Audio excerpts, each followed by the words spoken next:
There we go. All right, here we go.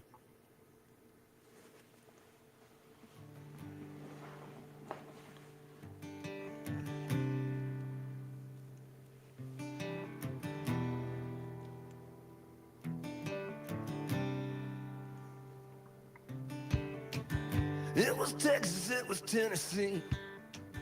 It was what I had coming to me. Howdy, folks. Welcome in. You have arrived at the Texas to Tennessee podcast.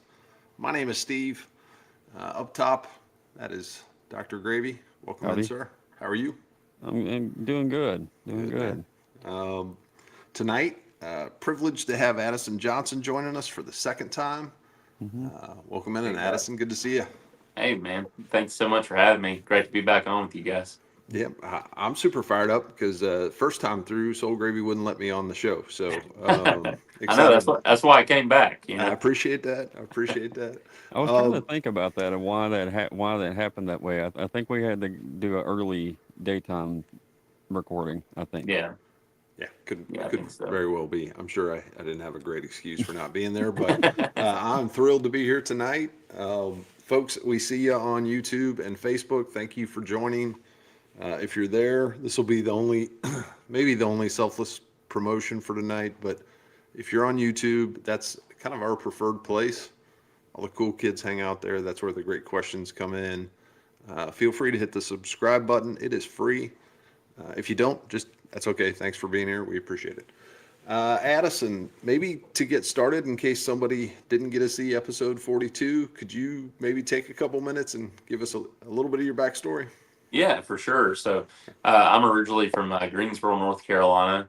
I moved down to probably started playing guitar and writing and stuff when I was around 13, 14, and then started getting serious about it towards the end of high school and moved down to Nashville with about $50 in my pocket and worked every miserable job that you could possibly think of. And year after year, it's gotten a little better and a little better to where I've been here for 14 years now, and tour all over the world these days, which is cool. It's still all independent, all organic, and having a lot of fun. Not sleeping a lot. When I do, it's usually in a white transit. But outside of that, it's been a special year. It's been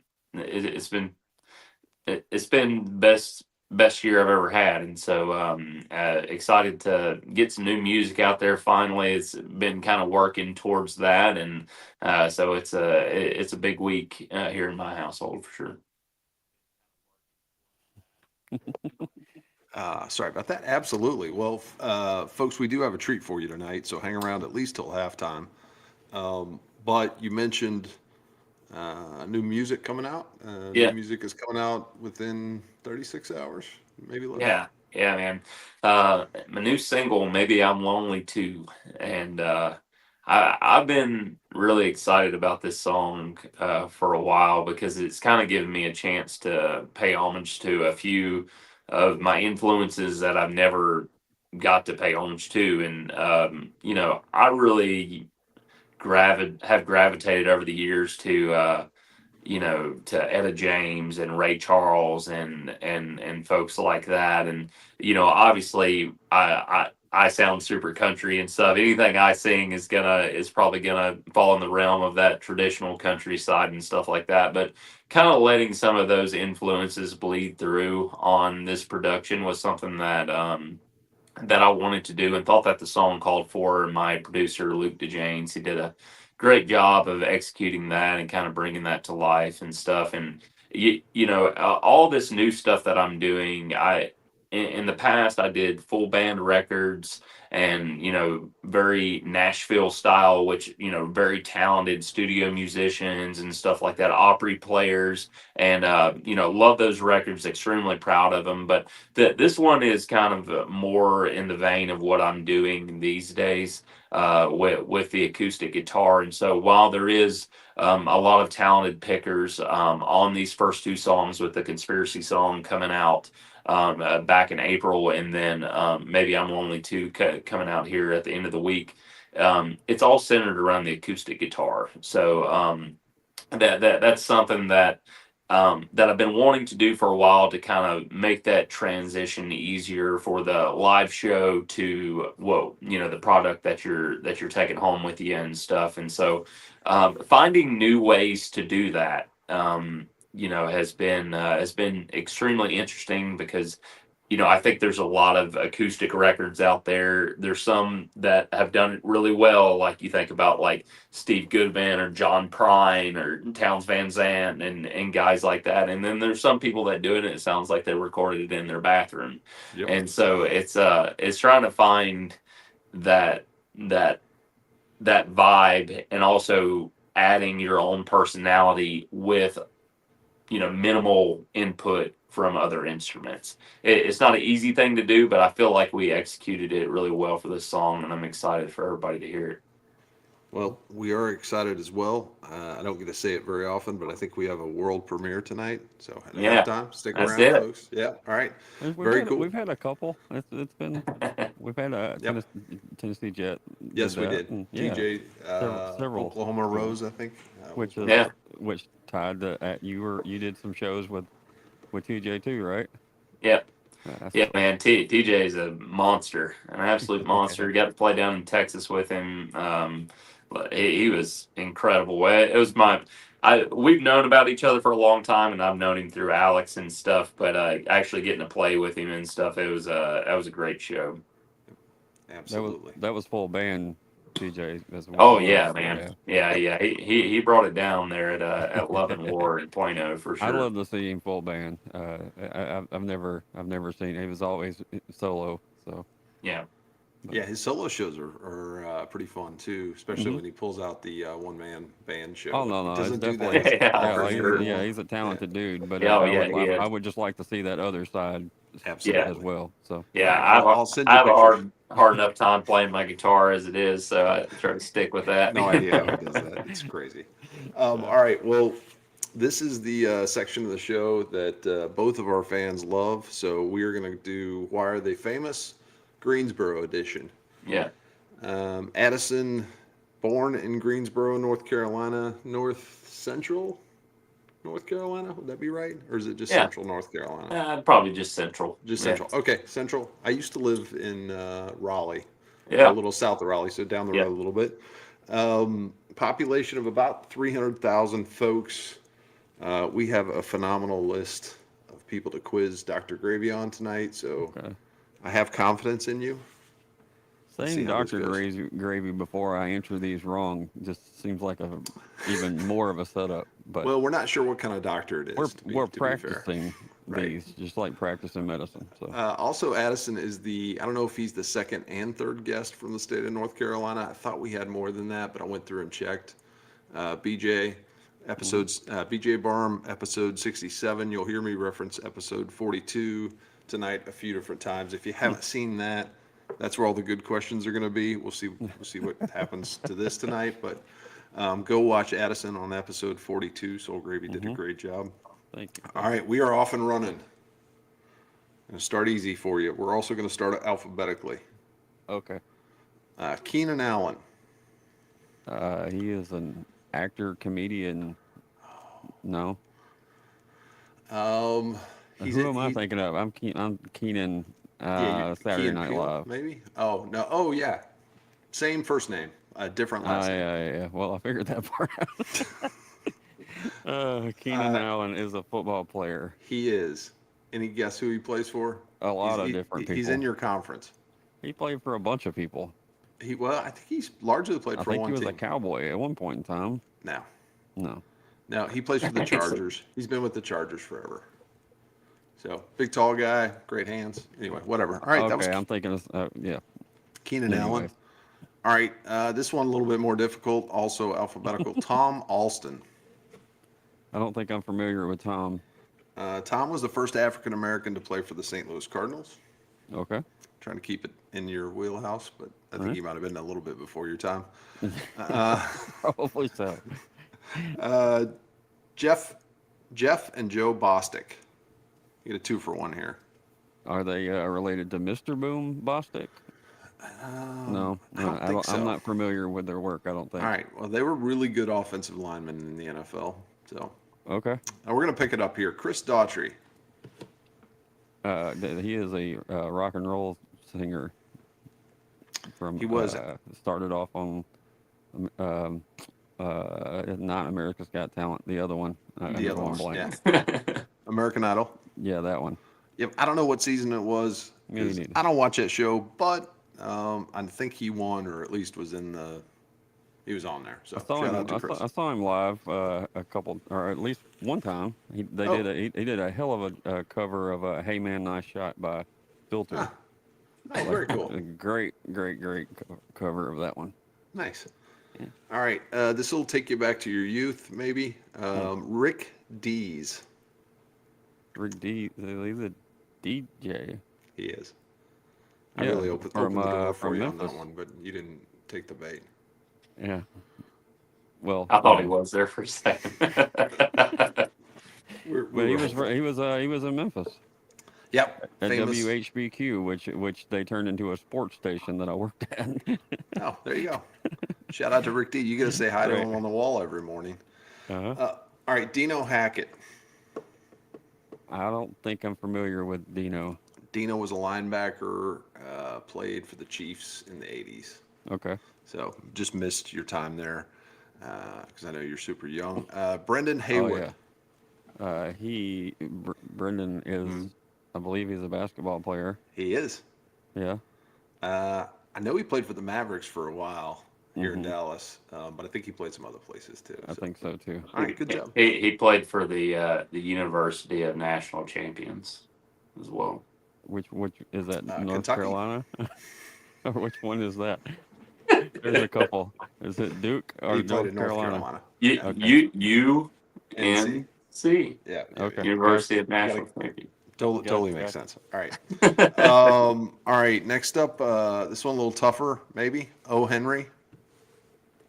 I'm not familiar. Really? Okay. I don't. All right. It's like, Oh, damn. he's a famous short story writer. They used to have I think he had a candy bar named after him, O. Henry. Okay. I don't know. All right, I gotta well, do whatever. homework on this one. We'll talk about candy later. All right, let's see here. Torrey Holt. He's a wide receiver, or was for the Rams. And Yep. I don't know NC what State about guy, I that. think. That's Great probably- show on turf. Yep, he was great. This one you're not going to get, but I'm going to go ahead and ask it anyway. John Isner. No, I'm not familiar. I think he's like 6'10 or 6'11. He played the longest, he's a professional tennis player. He played the longest recorded match at Wimbledon. It went like, in the last set, they don't play a tiebreaker. They just play win by 2. And it went to like 20 something, which is like crazy. Anyway, it took like 2 days to finish the match. Okay. John is from Greensboro. Great American tennis player. Ken Jeong. No.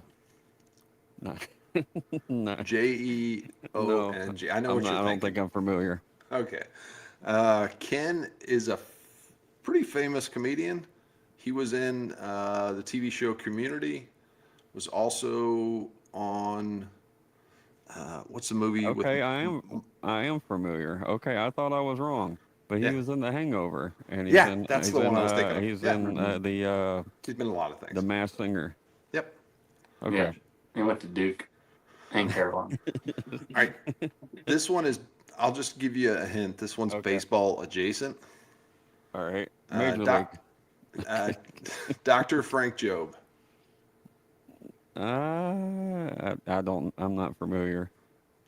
Different kind of doctor than you. He is he invented the Tommy John surgery. Okay. Yeah, he's been pretty busy. Yeah. Frank Lucas. No. I don't think I'm familiar, but I should be apparently looking at it. Let me help you. I know this one. Okay. All right. Well, tell us about Yeah, it. yeah. then. He Phone a friend, Soul Gravy. was a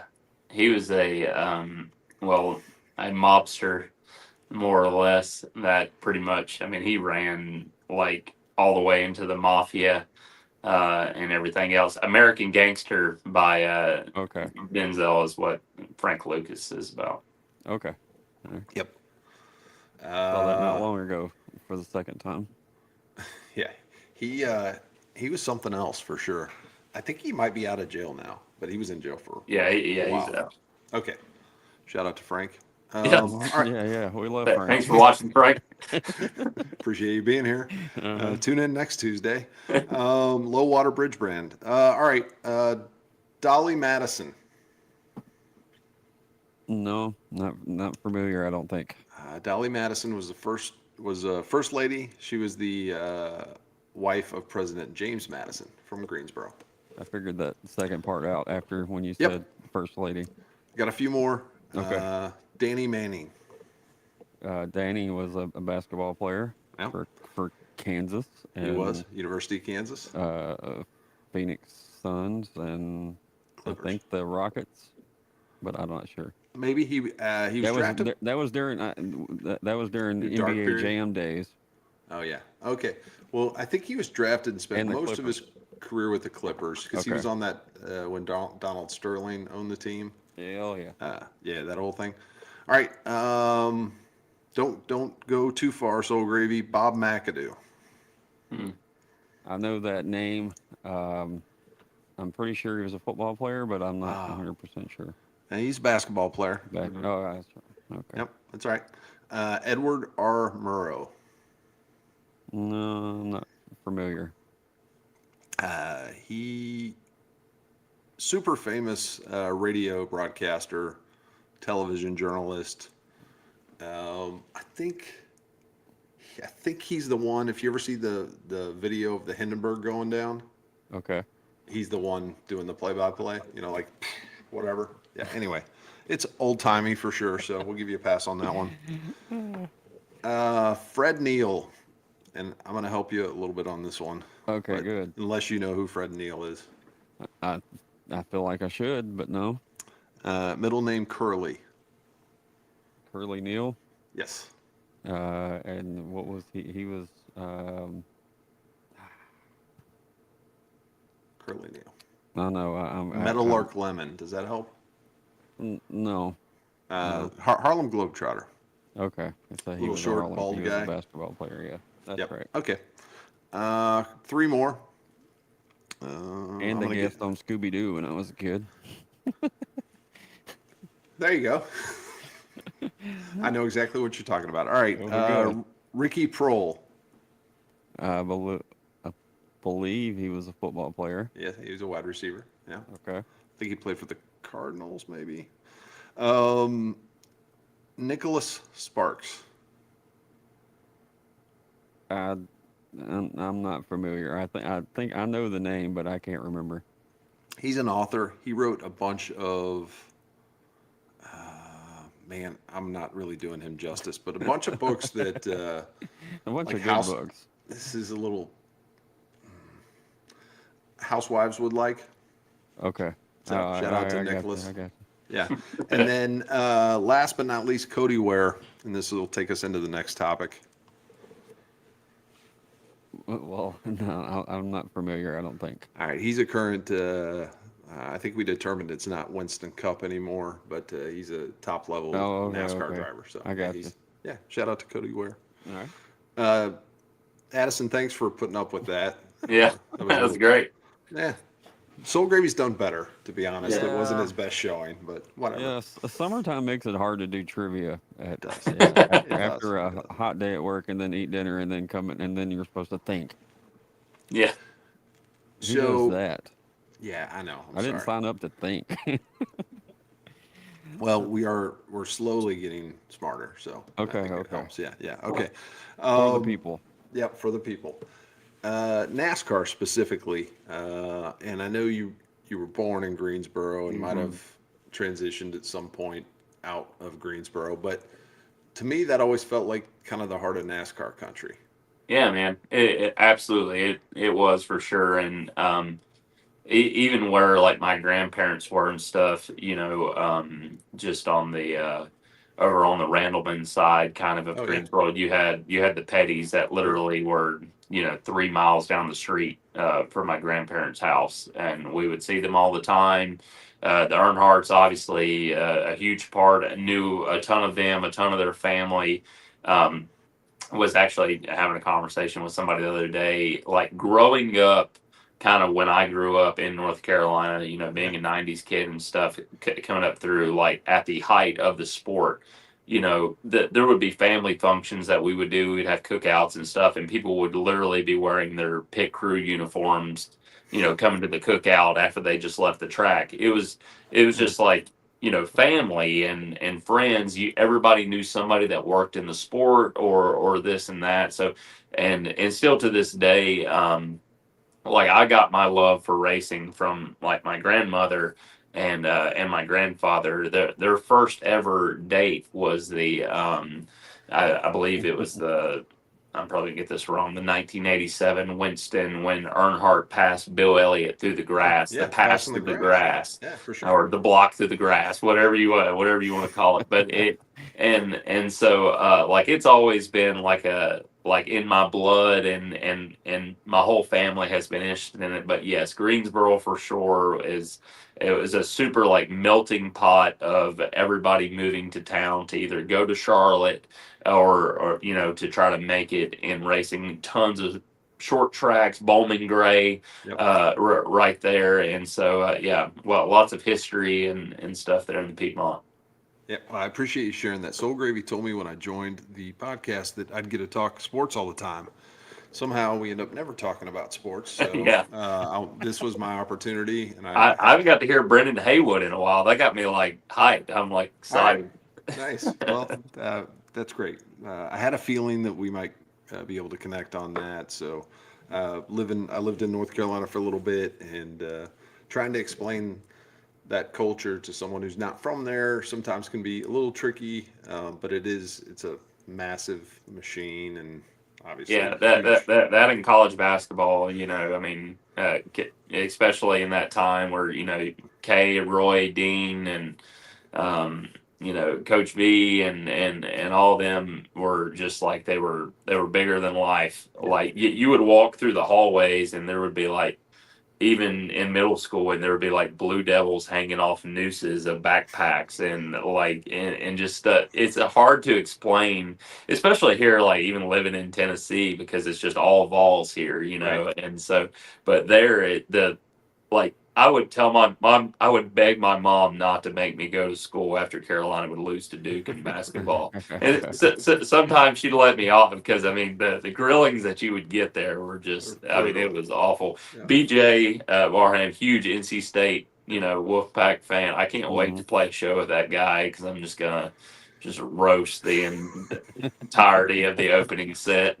Probably never get invited back, but That is just this is not really about me, but when we did move there, my wife got kind of cornered, and somebody asked like, "Who's your team?" that's it. And we're like, "Well, we're not really. I mean, we don't dislike any of them necessarily, but we have our own kind of thing where we're from." Yeah. And they did not accept that. Yeah, they were like, So okay, so you who's your got team? yeah. Well, not only that, but even if you had a team, you still had to pick one of the three Yeah, for because we sure. kind of lived um, not too far from NC State, but obviously Duke was just right Yeah, up the road, and then Carolina sure. was just up the road as well. So there was a clear division, and that was always interesting. Absolutely. They're in the triangle for sure. Yep.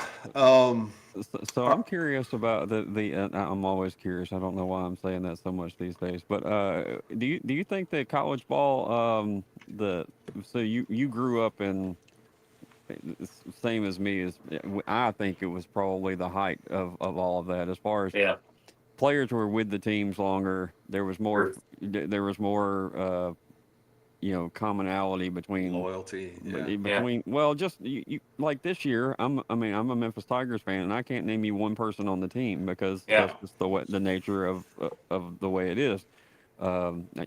So um, do you feel like as far as the younger generation still follows college basketball as much as we did at that back in the day?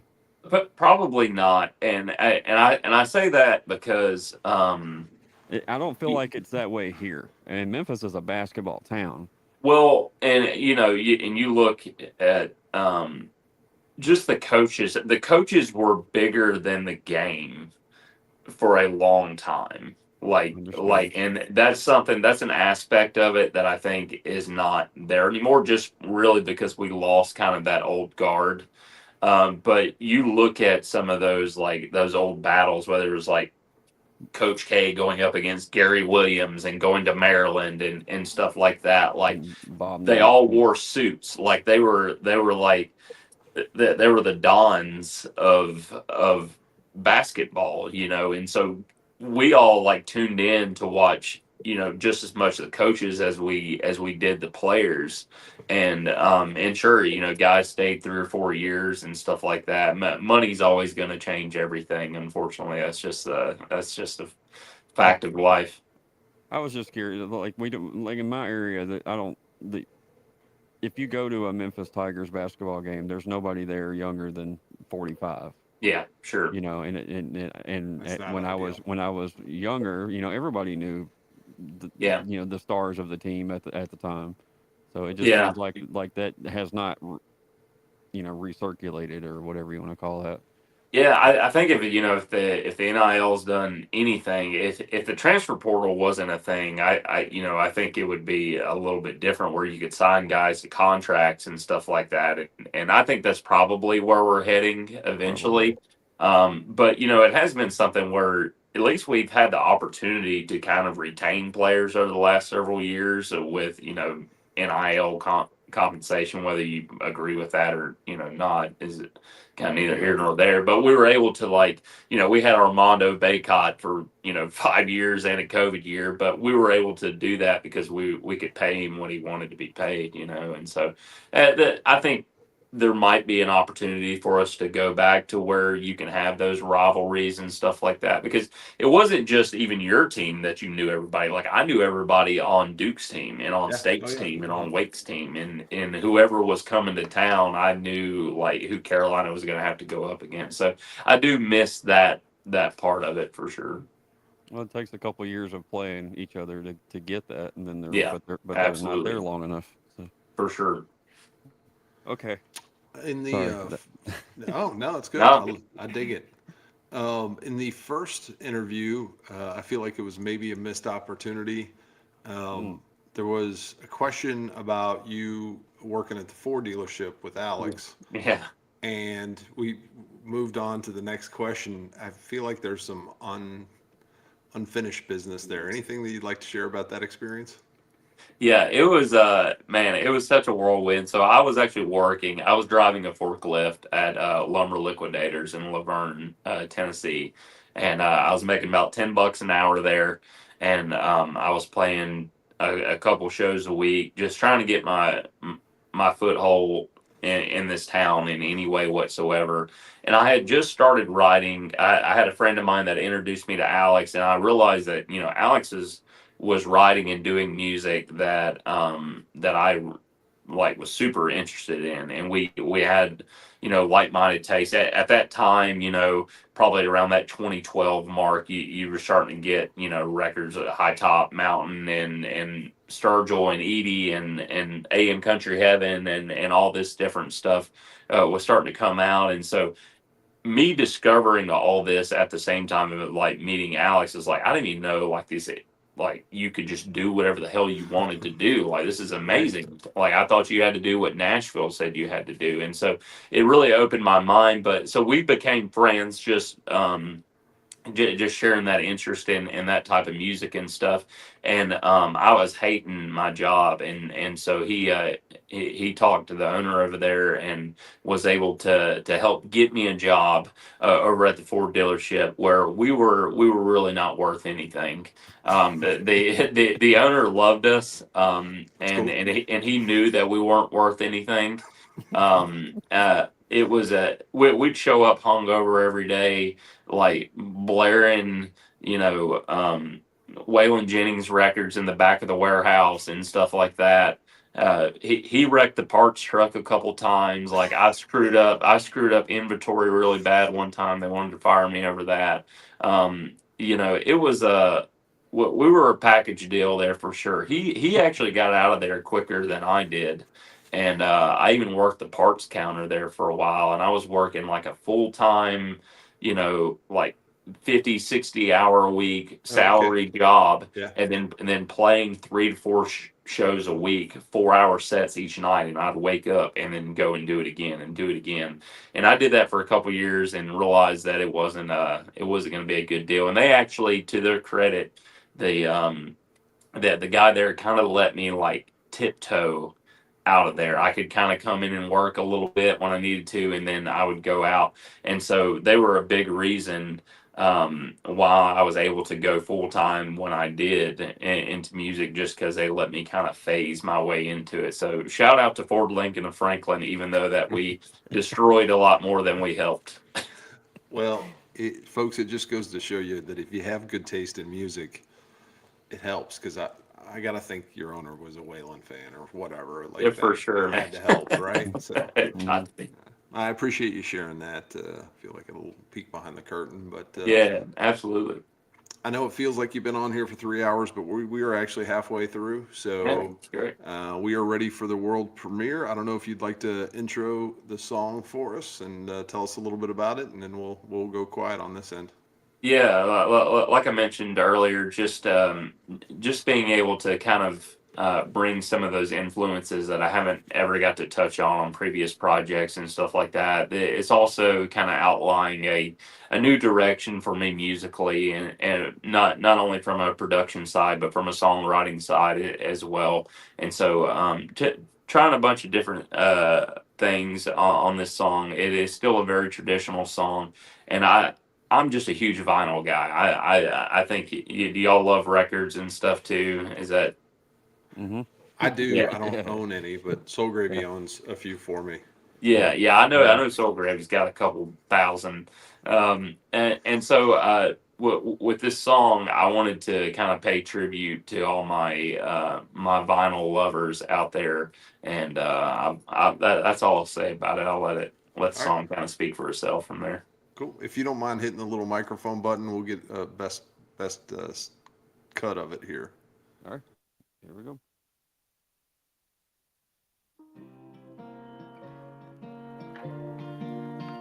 She don't want me, she's just lonely. She don't need me, she's just blue. Yeah, she tells me I'm her one and only, but I think she's found somebody new.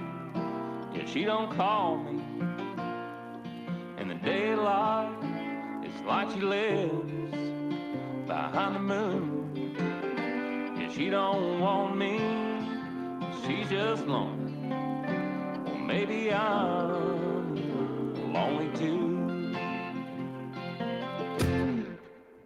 Yeah, that silence is like violence for a heart that just wants to speak.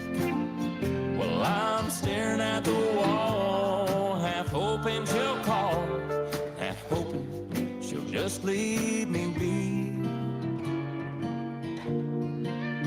'Cause she don't want me, she's just lonely. She don't need me, she's just blue. Yeah, she tells me I'm her one and only, but I think she's found somebody new. Yeah, she don't call me in the daylight, it's like she lives behind the moon. Yeah, she don't want me, she's just lonely. Well, maybe I'm lonely too.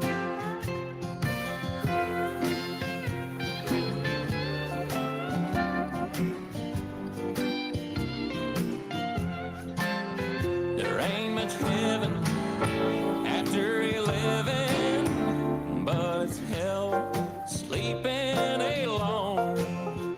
To go to heaven and not, I'll feel like hell in the light, 'cause that's no angel calling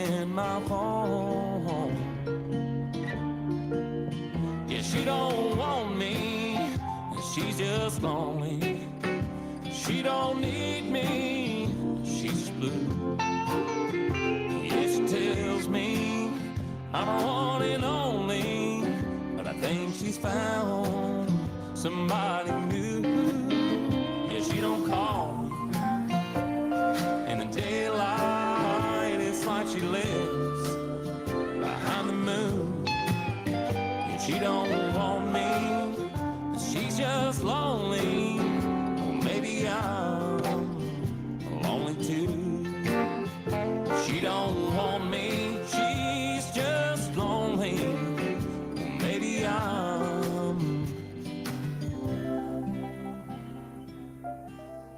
Well, maybe I'm lonely too.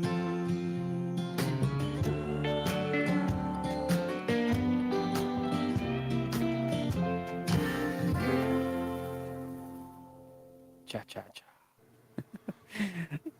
Yeah, dig it. I was Thanks, Sam. I had a picture saved, and then it apparently was not the correct format, so I dropped the ball on that one. These things, That's well, that that professional awkward, part. yeah, the awkward staring at each other when you're listening to, the music is always kind of a cool thing for the people in the chat. It's So probably worse Yeah. when it's a love song. yeah, maybe Yeah. it was great though. So Thank we you. we ask this question quite a bit when you have to sit there and listen to usually it's not such a fresh song, but when you're listening to this, when you have to sit there on camera awkwardly looking at us listening to your song, what are you thinking listening to that playback like that? I'm always overanalyzing everything that we did. Trying to think if it was right or if it could be done better, or this is great. I love how he did that. I just going through the process of the song always. What about the songs that have some age on them?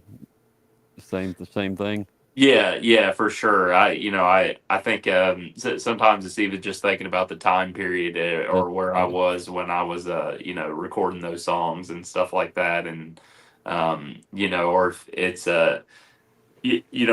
it's funny because some songs that I don't even have in the set, like people will request obviously, and it's like after a while people will continue to request them, and they will work themselves back into the set, that the fans will literally push it back into the set. And so sometimes I'll think about it as like, man, that's not in there, but I get requests for that a lot. I need to put that back in, so that's something I think about too. And I was also going to bring up, speaking of the photos, that's one of the big things that you're pretty into, correct? Yeah, man, I love photography and stuff. I think it's I've been taking around. I not saying I'm very good at it. I just like to do it out on the road and stuff. Do a little film photography. Got like an old school '87 Minolta X700 Very cool. I take around and have fun with. Yeah. Well, that's one of the other things that you and Edie have in common as well, I think, Yeah, right? yeah, no, for sure. Yeah, I sometimes he'll shoot me stuff, or I'll shoot him over stuff of things that we've done. I think he's got a little bit more talent for it than I do, but I definitely have enjoyed it over especially the last year or so, getting to go to some different places, and it kind of gives me something to do that's not, it gives you an opportunity to check out different things, and also have a different way of taking it in. Yeah. To slow down and Absolutely. take it in, take the Yeah. I'm a little self-conscious now that I did not know that. Yeah, so So you didn't know sorry. that he was in the I photography did and not. I everything did as not. you took pictures of his. Yes, Okay. yes. Oh, So no, I couldn't tell you anything about anything. I well, just like doing it.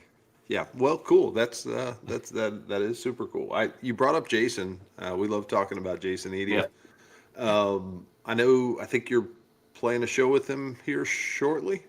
Yep. Friday night we'll be at Chiefs on Broadway. Probably my first time playing on Broadway in like 12 years. So I think I'm excited to be back down there. No, I'm kidding. That's a joke. I've heard so many great things about Chiefs, man. Eric Church is going to do a venue, and that's what he's done down there. And already so many awesome. I saw Ray Wiley Hubbard playing down there and stuff. So many great people have already played down there. So excited to have my chance and stuff, especially with someone I respect like Edie. So, and then we're heading up to Twisted Tree Music Hall, who sponsored my tour this year, and then me and Edie are going to play up there, and then we're going to part ways there, and I'm heading up to Wisconsin. Okay, nice. Well, it'll be cooler up there, I think. Yeah, I think. Hopefully, yeah.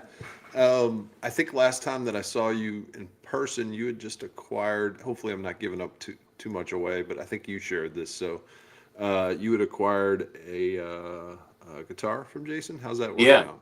Yeah, man, it's great. Yeah, it's super cool too because I'll say this about Jason, like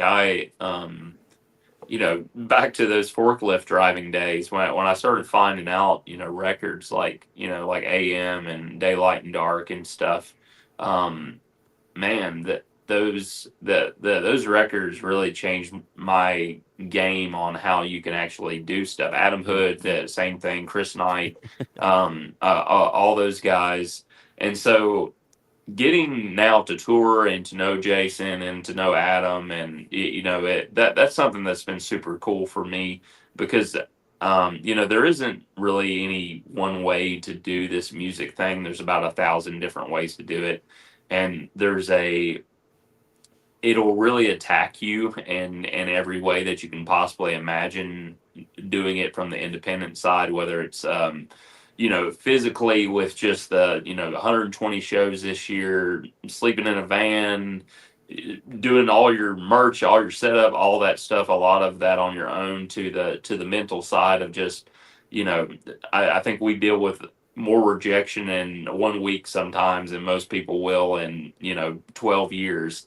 And so having guys that have gone through that ringer, that have played to bartenders that are now standing in the circle of the Grand Ole Opry, and having the opportunity to pick their brain, and but while also putting your own twist on your career and everything like that as well, it has been invaluable for me. And so I really cherish those relationships. I think those guys that I mentioned are in the same breath as some of the greatest songwriters that have ever lived. That I don't think that they've gotten the credit that they've deserved, but I think they will by the end of it. So the fact that I even get to play shows with these guys, I'm extremely grateful for, and I've enjoyed getting to know them and getting to learn from them as well.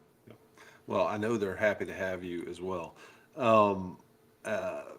Usually, I keep asking Soul Gravy if we could have like a button or something that goes off when the first Adam Hood mention happens. Yeah. Because it happens, not every show, but it happens probably 90% of the shows. And Yeah. sometimes it happens in the first 7 minutes, and sometimes it happens a little bit later. But we need like confetti or something to go off every time we I'll mention work on Adam. it. Okay, I'll work on it. appreciate that. We talk a little bit about. We need to get him to record us something. He'd do it for sure. Like an Adam Hood, like Hi, Red I'm Bull Adam. sponsorship that goes Okay. across. Feels like a no-brainer. I do want to talk a little bit about being out on the road, because sometimes we'll ask the question like, "Hey, how many shows are you going to play this year?" Yeah. And I mean, you can kind of tell right away if. Well, first off, I'll ask who does your booking? Do you do it, or is it somebody else? So Do you have some assistance, or I do have a little help, but the majority of it is being done, or at least overseen by me. Okay. Most All right. time. so we'll ask the question, and there, somebody will be like, "Well, I'm playing 220 shows a year," and I'm like, "Wow, that's crazy." Yeah. And then I go look at, and I'm not calling out anybody specific, but I'll look at their tour schedule, and like it doesn't quite jive. Mhm. And then I pulled up yours today or yesterday, And usually, you know, if you're looking at a tour schedule, it shows once a show is played, then it Yeah, it goes fades away. Yeah. away. One of the really cool things that I think that you do is you leave it up. Hmm. And so I went through and I counted, and I'm like, all right, that looks like a lot of shows. It's going to take me a while, but I'm going to go ahead and count and see. Yeah. Then And it's like 17. Like, damn, you got to start over, one. right? Yeah, it's all gravy. Anyway, so I just like I know you've been out on the road, Hmm. seen a couple of your shows, but I also try to follow along as much as I can to Hmm. kind of what's going on. But man, your path is wild. It really is, and I know it's a unique lifestyle. But is there anything that you can share about kind of how you do that and how you are on the road constantly? And I mean, it just I don't know. It Because seems you went a from little playing crazy. around town, right, and then jump. I mean, and then just Yeah. just going. Yeah.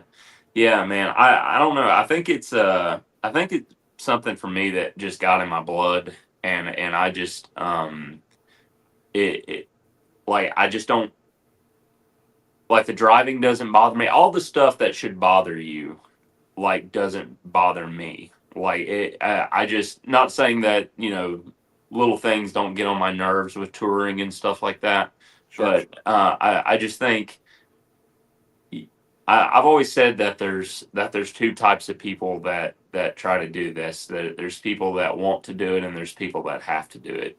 And I've always just felt like I was someone that had to do this. And I like when I'm not on the road, like I miss it like immediately. I not saying that I don't need a break now and then because Sure. I certainly do, but like I miss the sound of the 18 wheelers at the Love's truck stop. Yeah. Like at night, like I miss Yeah, it's home. that stuff. Just the Hmm. there's little things that that you just the beautiful country that you get to see while doing this. Like I drive more in a month than some people will all year. Sure. And coming from uh, I was born in Greensboro. I was raised in Gibsonville, Stokesdale, North Carolina, very little towns, and we didn't really do a whole lot of like going anywhere or doing it. Never did Disney World or anything like that, and so like the fact that I'm able to go to somewhere like Alaska or go to Europe or go and drive across the country and go play music somewhere like that is such a huge deal for me. Something that I just it's it's like that's baked into the money that I charge to go play music because it's such an incredible experience. Getting to go to South Dakota for the first time, and see the Badlands and hike through there and stuff like that. Uh, all that has just 1,000% got into my blood where it's like I love to travel. I love going to see people out on the road. The fans have turned into a lot of them have turned into like a road family. Over the last, I'm coming up on I guess my ninth year touring full time. And every year it's gotten a little bit better, to where it was just Tennessee and it was just Tennessee, North Carolina, or Tennessee, North Carolina, Kentucky, and this year it's 25 states, and still wanting to continue to grow that. I'd love to go to, I'd love to do 50 and I'd love to go do 15, 20 countries internationally. I really enjoy the just the being on the road, the lifestyle. It is tiring, but I reach a point, I think it's when you're out there doing it, like you reach a point of just regular tiredness that just stabilizes and you're able to just like at that point it feels good. It feels normal. Like, yeah, you're tired, but like everywhere you go, people are stoked to see you. They're happy, they appreciate what you're doing. It does get I am approaching the point where I might need a little help coming eventually, whether that's a tour manager or something like that, because it does doing to 12-hour drives and then setting up all your merch and then playing the show and tearing it down and doing all that. So I'm trying to work in some creature comforts a little bit more here and there, but it is about as organic, independent road dogging as you can do right now. Absolutely. One more quick question, and then Soul Gravy, I'll throw it back to you. Okay. I know you brought this up briefly, but you're headed to Europe. Can you tell us anything about that? Yeah, for sure. This is my fourth year going, and I look back at just things that I've done in my career so far that absolutely changed like my life as well. And then going to Europe for the first time was definitely that. It was just yeah, I always compare it to sending a redneck to the moon. That's what it felt like the first time for sure. But I've just created so many friendships over there now, and it kind of goes back to what I just touched on of getting to go and see new places and experience new things. And I the first year that I was there, I was playing in Liechtenstein, just south of Germany, Oh, wow. I was playing the Country and Barbecue Festival there, and they had about I was playing in front of about 1,300 people or so with Ray Scott and a bunch of guys from over here. And I get on stage and I'm singing "Rollin' Stolen," one of my songs, and I get to the chorus or whatever, and I watch about 7 people jump up and start singing the chorus. And it's a song about and for everybody that's listening that has no idea who I am, it's a song about a guy that steals a Chevelle to sell fake drugs to the Italian mafia in New Orleans. And I'm like watering up on stage watching these 7 people sing this, because I'm 6,000 miles away from home or whatever. Yeah. And people know this song, and I just thought that was such an incredible experience. And so every year I've wanted to go back, and honestly, like, it has benefits for here on the state side as well. Just from you're always looking for things that are going to help you move the needle, more or less. And so when venues see that I'm playing in Switzerland and Austria and Germany and stuff like that, well, that looks like, why shouldn't we get that guy in here, Sure. kind of thing, or why don't we put that guy on that show with that big artist? He's touring internationally. So I think it's got mutual benefits from there as well. Just as an independent, doing that logistically was a challenge at first, but we've kind of figured out how to do it, and I believe I'm going to have an agent coming up there in the future, which will be exciting. So. Nice. Yeah. So I met you at North Springs. I want to make Yeah. sure we plug that a little bit, Yeah, just absolutely. because it's coming up. It'll be here before we know it. We had Dustin on not long ago. I'm sorry about that. It was a good time. Yeah, and he's been a huge supporter of yours going way back. Yeah. But I was thinking about this. I met you there, and I think you kind of had one of those moments, maybe not the tear up moment, but close to it, as far as just people being in the crowd there, singing your songs back, F5 and Yeah. all those songs. I mean, it seemed like because I didn't know who you were, which I didn't know. I didn't know half the people on the bill or half the people in the crowd. Sure. Yeah. I drive over completely, blind, Yeah. and enjoy everything about it.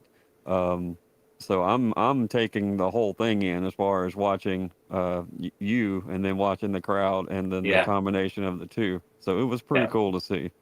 Yeah, man, that was a super special day right there. I was sick and was having a pretty rough week, and was just like, they all came up to the stage immediately when I started playing. I was like, oh man, this is what like I needed, is like, I just need to kind of give it all to them, and and accept whatever energy they bring back. And then hearing everybody sing out of control and stuff like that was just, I mean, it's super special, man. That's the stuff that when you set out to do this, that's what you dream of doing, is having people that, will allow you to live in their cars and live in their, live in their living room and out on the lake, and wherever your music can make an impact, and to see people like it enough that they would come to the front of a stage and scream it back to you is a pretty cool thing. And the festival, just to touch on that Mhm. really quickly, is uh,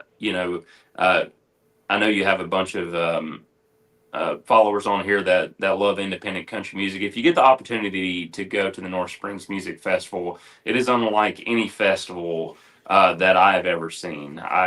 I was talking to Dustin actually earlier tonight, and I compared it to. I said, "Man, it feels like a playoff game."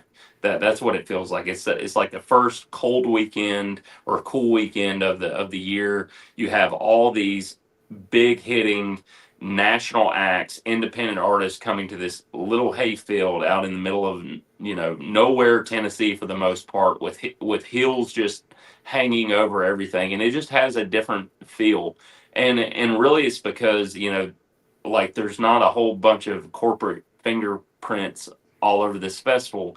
It's like a festival in the 80s or the 90s, like Yep. exactly. It's Americans getting together, listening to music, drinking beer, and artists getting up there and playing music for those people, and that's all it is. There's not a bunch of you know red tape. All the artists are walking around through the crowd and everything like that. There's a cheap little fee, so you can bring in and you can drink your beer or anything. They're not charging you $9 a beer or something like that. And so anyways, it's a really special festival, and it was just a bunch of Tennessee folks at first, but now I see the same people that I see when I go play in Minnesota or Wisconsin. They all come down to this festival because it just has a different vibe to it that you just can't replicate. And so I continue to beat that drum for that festival, because it's unlike anything that I've played in. The two lineups that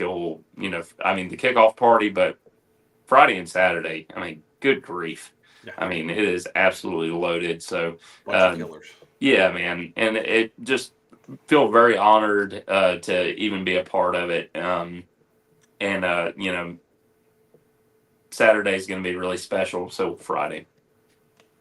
Yeah, I'm looking down that list. It's crazy the amount of people off of that list that we've talked to. Yeah. But I think about that after podcast. Like, I don't intentionally bring up North Springs on every show, but it just sometimes comes up. And the same way about Adam Hood, we joke about the 7 degrees of Adam Hood, but uh, part of The that reason. is because, it's the reason for both of those things. I mean, they're not the same thing, but Right.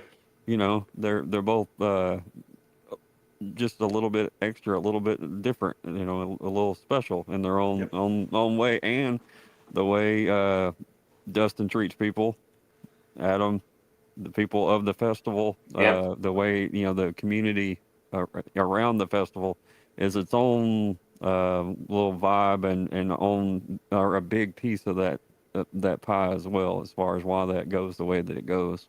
I feel like we need like a Texas to Tennessee like live college game day Ooh, openings. I Yeah, like that. yeah, I like that a lot.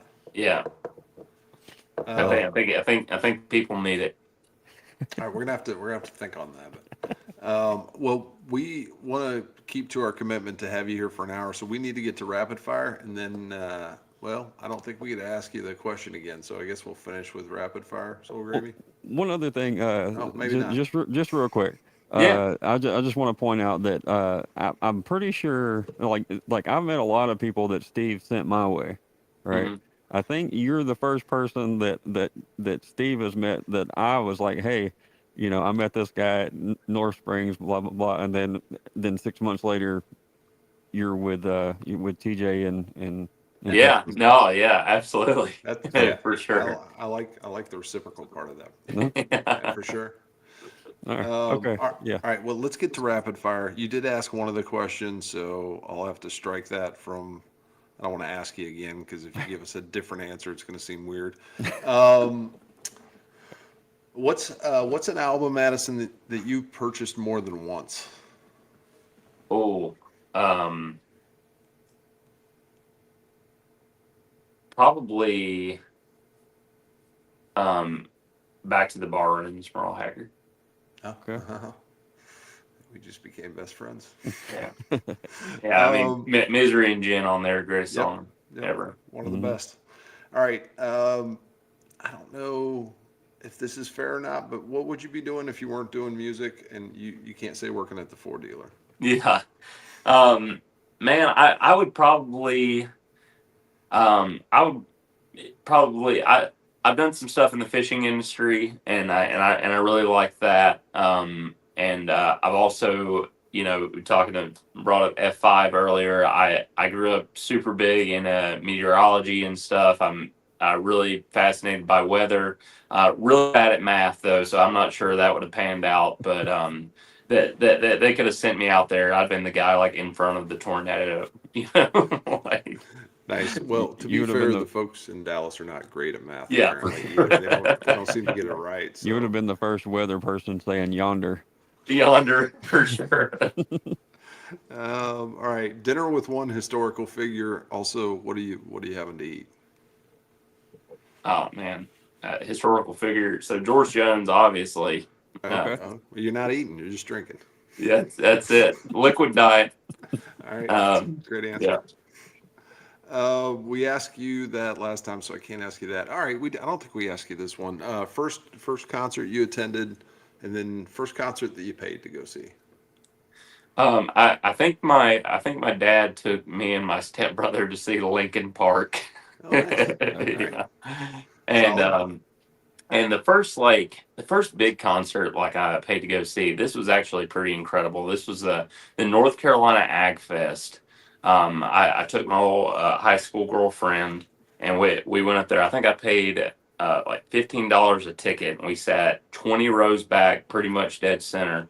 There was a band that was just getting their feet under them out there, and I got their CD signed. I even got to go on their bus for a second.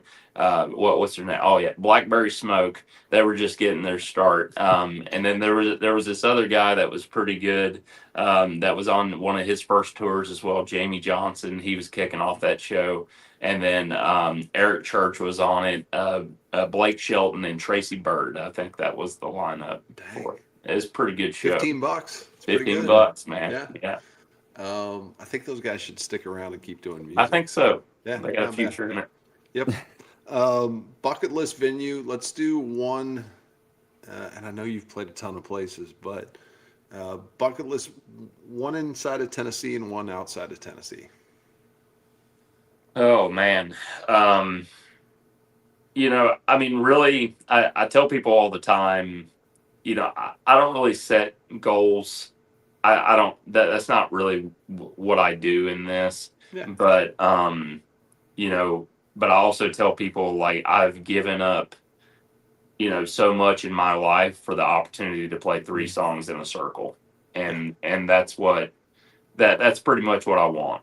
Okay. And so, and then, gosh, man, I mean, I can name like 15 in Texas, probably Green Hall, Old Yeah. Quarter, a lot of those that I definitely want to get to here pretty soon. Okay, cool.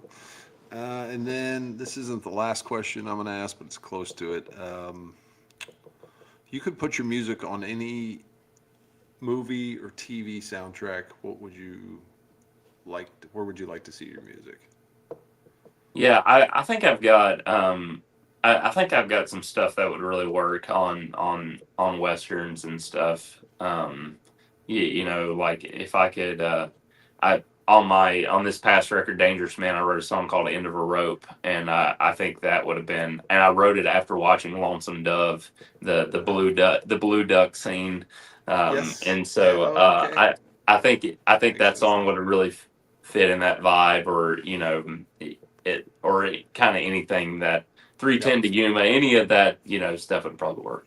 It's going to be expensive to re-engineer that, but that song makes a little bit more sense to me. Yeah. Knowing that you watch that, so that's super cool. Yeah, for sure. All right. This is most controversial question of the night, maybe.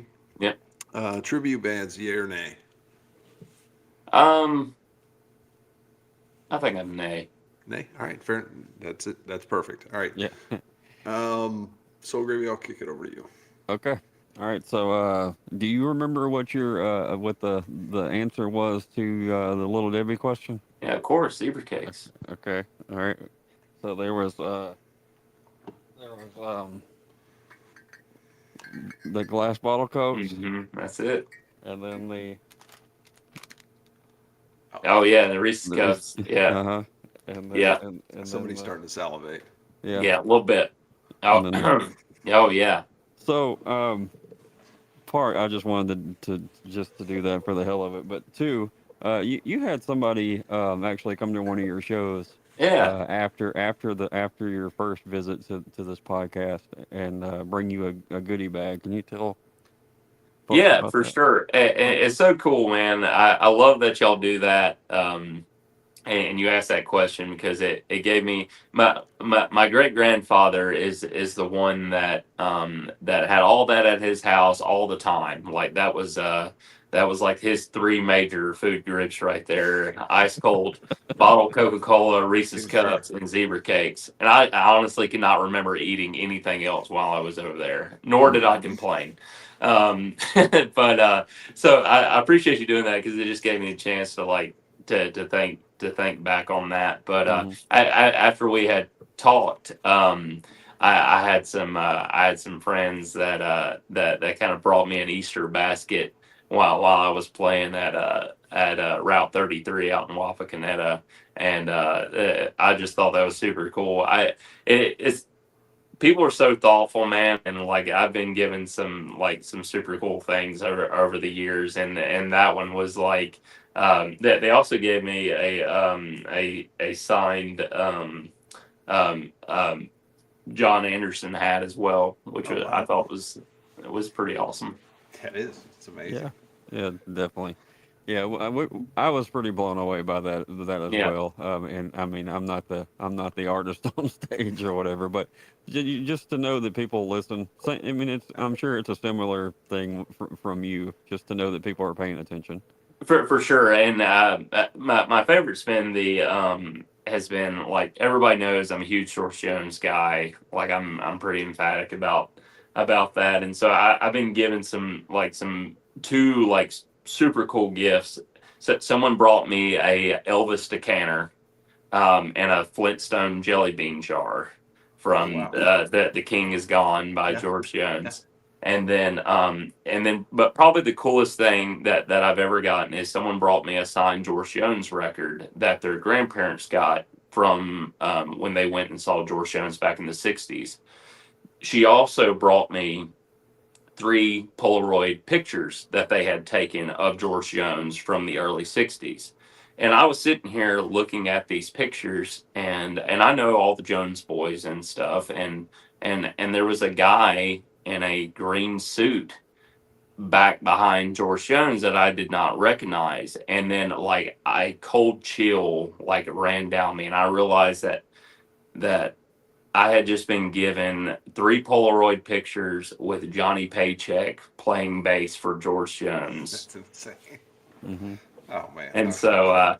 so even I just moved into a new place, and so I've got my spare bedroom is going to be called the Jones room, and it's just got all George Jones memorabilia on it. So yeah, y'all ever come to town, you can stay in the Jones room. I like the Airbnb idea of the Jones room.